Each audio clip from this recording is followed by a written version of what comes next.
یہ وظیفہ آپ کو کس طرح سے پڑھنا ہے، کتنی مرتبہ پڑھنا ہے، کس دن سے پڑھنا ہے اور کتنے دن تک پڑھنا ہے۔ بسم اللہ الرحمن الرحیم۔ السلام علیکم پیاری بہنوں اور بھائیوں، سب سے پہلے تو ہم آپ کو بتائیں گے اس وظیفے کو کرنا کیسے ہے۔ اگر آپ کے گھر میں ہر وقت لڑائی جھگڑے رہتے ہیں، زیادہ تر گھروں میں لڑائیاں اس وجہ سے ہوتی ہیں کہ مالی تنگ دستی بہت زیادہ ہوتی ہے، تو انسان ڈپریشن کا شکار ہو جاتا ہے، اپنے اپنوں سے ہی چڑ جاتے ہیں اور ایک دوسرے سے بات کرنے سے کتراتے ہیں، ایک دوسرے سے منفر ہو جاتے ہیں اور دوریاں بڑھ جائیں۔ تو آپ نے سورہ کوثر کا یہ عمل کرنا ہے۔ آپ نے کوئلے جلے ہوئے لینے ہیں اور اس پر کلونجی کی دھوئی دینی ہے۔ آپ نے سورہ کوثر کا یہ عمل کرنا ہے۔ آپ نے کوئلے جلے ہوئے لینے ہیں اور اس پر کلونجی کی دھوئی دینی ہے۔ پھر وہ برکت بھری دھوئی آپ نے اپنے پورے گھر کے اوپر چاروں کونوں میں دینی ہے اور دھوئی دیتے دیتے آپ نے پڑھنا ہے۔ اول و آخر درود پاک پڑھنا ہے 3 مرتبہ اور با کثرت آپ نے سورہ کوثر پڑھنی ہے۔ آپ نے بسم اللہ الرحمن الرحیم انا اعطیناک الکوثر فصلی ربک وانحر انا شانئک هو الابتر۔ اس طرح آپ نے سورہ کوثر پڑھنی ہے، با کثرت پڑھنی ہے۔ آپ کی ساری رزق کی مشکلات ختم ہو جائیں گی اور آپ کے گھر میں جو بھی برکتیں ہوں گی، آپ کی خوب برکتیں ہوں گی اور روپے پیسے کی ریل پھیل لگ جائے گی۔ ذریعے سے اب میں آپ کو بتانے جا رہی ہوں کلونجی اور سورہ کوثر کے ذریعے سے حاصل کیا جانے والا ایک انتہائی پاورفل عمل۔ یہ وہ عجیب و غریب عمل ہے جو خالی جیب آپ کی بھر دے گا۔ آپ نے یہ وظیفہ بڑے غور سے سننا ہے۔ آپ نے عمل شروع کرنے سے پہلے باوضو ہونا ہے۔ آپ نے فجر کی نماز کے بعد یہ عمل کرنا ہے۔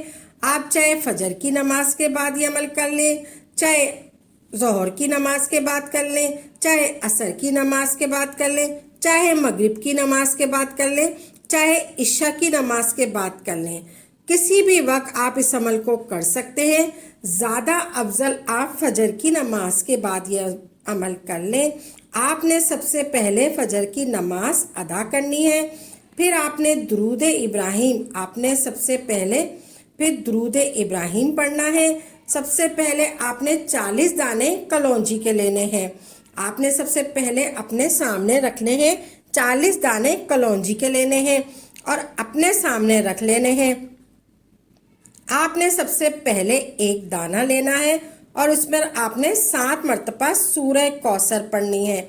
آپ نے سب سے پہلے درود ابراہیم پڑھنا ہے۔ ایک بار درود ابراہیم میرے ساتھ بھی پڑھ لیجئے۔ آپ نے ایسے پڑھنا ہے، اللہم صلی علی محمد و علی آل محمد کما صلیت علی ابراہیم و علی آل ابراہیم انک حمید مجید۔ اللہم بارک علی محمد و علی آل محمد کما بارکت علی ابراہیم و علی آل ابراہیم انک حمید مجید۔ آپ نے درود ابراہیم 1 مرتبہ پڑھنا ہے، پھر آپ نے 40 دانے اپنے سامنے کلونجی کے لینے ہیں اور اپنے سامنے رکھ لینے ہیں۔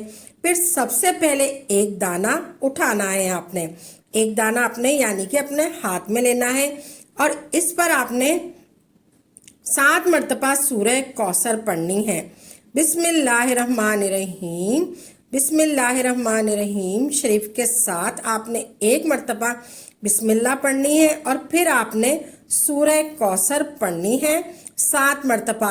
ایک دانہ اٹھانا ہے اور پھر آپ نے ایسے پڑھنا ہے، بسم اللہ الرحمن الرحیم انا اعطیناک الکوثر فصلی ربک وانحر انا شانئک هو الابتر۔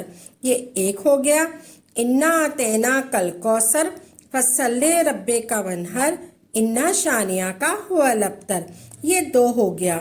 پھر آپ نے اسی طرح 7 مرتبہ پڑھنا ہے، انا اعطیناک الکوثر فصلی ربک وانحر انا شانئک هو الابتر۔